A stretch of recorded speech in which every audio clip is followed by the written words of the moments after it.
नमस्कार, स्वागत है आप सभी का। मैं हूं हिमांशु और आप देख रहे हैं हलचल इंडिया। बेबाक खबर तेज असर। आइए नजर डालते हैं आज की खबरों पर। मुजफ्फरनगर पहुंची आशा ने पति पत्नी के रिश्ते की नई मिसाल पेश की है। श्रावण मास की कावड़ यात्रा में आशा अपने बीमार पति सचिन को कंधों पर बैठाकर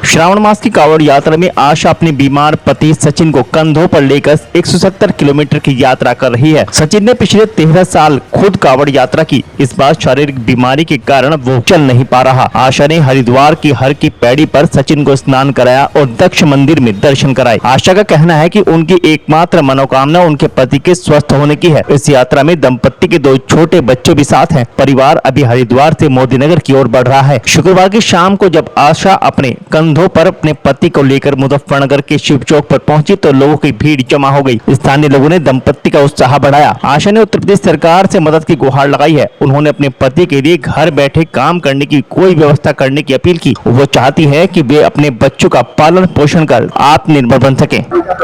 मुझे तो बस यही है कि मेरे पति की पैर नहीं चली, तो इस वजह से मैं इन्हें अपने कांधे पर लेकर कांवड़ लेकर आई हूँ। कभी सोचा भी ना था कि मैं ऐसे लेके आऊंगी। बस वहाँ से हर की पैड़ी से जैसे नहा करके चले तो बस जब भी चलो मगर तुम्हें ऐसी नहा के लेके चल रही हूँ, मगर पीठ पे चलो तुम मेरी। तो ना सा रहने दे, बहुत दूर है, काफी समय लंबा है, थक जाएगी। मगर जहाँ तक भी चलेंगे, जहाँ तक भगवान साथ देंगे, हम चलते ही रहेंगे। अभी तक हिम्मत है, जहाँ तक चलेंगे अभी हिम्मत बनी रहेगी। उनका आशीर्वाद मिल जाना चाहिए। और क्या कहेंगे, सबसे बड़ी हिम्मत की बात है। इस तरह का नजारा कहीं और देखने को नहीं मिला। पहली बार शायद है जो लंबे रूट से आप कंधों पर लेकर रही है। इतनी हिम्मत कहाँ से? बस हिम्मत तो यह है कि मुझे 10 महीने हो गए इनकी करते करते, तो हिम्मतों का सामना करने के लिए मुझे मेरे अंदर से ये क्षमता बन जाती है कि इतनी हिम्मत मुझे रखनी पड़ती है। कब ये बीमार हुए थे, क्या रही? इन्हें खाट पे बैठे हुए पूरा 1 साल हो जाएगा 1 तारीख को, जब ये इनका ऑपरेशन हुआ था, जब इनके पैर चलने बंद हो गए थे। जा रहा है कि पहले कावड़ लेकर इन्होंने अपनी कांवड़ 13 चढ़ा ली और इनकी ये 14वीं कांवड़ है जो ये मेरे कंधे पर बैठ के जा रहे हैं। ये कावड़ आपने पूरी कराई? नहीं, इन्होंने बोला कुछ नहीं था, नहीं मैंने इन्होंने कुछ कहा था। बस मैंने तो एकदम से अनचक से कहा कि चलो चल रहे हैं घूमने। मैं ये कह रहे कि नहीं मैं कैसे चला जाऊंगा, मैं तो बीमार हूँ। मैं कहा चलो मैं लेके चलूंगी, नहा के आ जाएंगे हम। इस कावड़ यात्रा के माध्यम से क्या भगवान जी से मन्नत बस भगवान से तो मेरी यही मन्नत थी कि भगवान जैसे मेरे पति मेरे साथ पहले खड़े थे, आप भी मेरे लिए ऐसे ही खड़े हो जाएं। बोल शंकर भगवान की जय। देखा होगा पत्नियां पति हत्या भी कर रही है, इस तरह के वीडियो भी आपने देखा।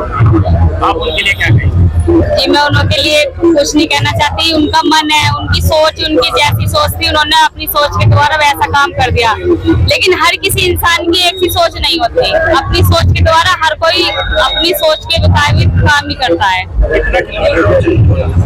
मुझे पता नहीं, पर मैं चलती रहती हूँ, ज्यादा समय में बैठती नहीं हूँ। बस बैठ के फिर चल रही है, बैठ के फिर चल रही है। किलोमीटर का नहीं पता मैं कितना चलूँ। हम मोदीनगर गांव बखरवा बाबा खुशहालनाथ के मंदिर में जल चढ़ाएंगे।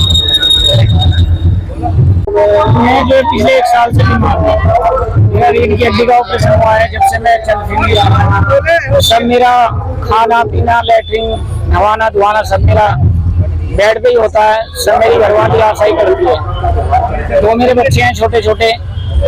अब 13 तारीख की शाम को हमने खाना वाना खा लिया। खाना खाने के बाद में ये 9:30 बजे करीब मेरे से कहने लगी कि हरिद्वार चल जाएंगे। क्या जाने बोले बाबा हमारे पैर चला दें। अब मेरे घर में 1500 रुपए रखे हैं। मैं 1 साल से कमा नहीं रहा हूँ। मैं कह लगा पैसे भी नहीं है, बच्चे भी हमारे 2 छोटे हैं। पहले की 1500 रुपए बहुत है, चलो मतलब पैसे नहीं है। फिर भी ये मान लीजिए पहली बार मेरे से किसी बात की जीत कर 10 साल शादी हो गए हमारी, पहली बार जीत गई। मैं कह लगा तो चल जैसी तेरी इच्छा। फिर ये मैं बैग तैयार कर लिया 12 बजे करीब। मैं कह लगा मगर सब बहुत दिक्कत हो जाएगी, ट्रेन में बहुत भीड़ हो गई है, लंबा सफर है, बच्चे भी है साथ में। कह लगे नहीं जाना है तो जाना है। तो ये कह लगे चलो तो रहने दो, नाराज मत। फिर सुबह के टाइम फिर ऐसी यही कहानी। मैं कह लगा जाना है, मन पक्का है, वहाँ पक्का मुझे जाना है। मैं तो ठीक है, शाम को चलते हैं। फिर मैं शाम को यहाँ से मोदीनगर से ट्रेन में बैठ के आ गया। मैंने हर की गाड़ी पे इसने मुझे नहलाया। जितना पानी में पहले जाता था उतने जल में मुझे, उतने जल में लेके गई। मिलाने के बाद में कह लगी अब बताओ कहाँ चला है। मैं कहा दक्ष मंदिर चल रहे हैं। फिर हम दक्ष मंदिर गए।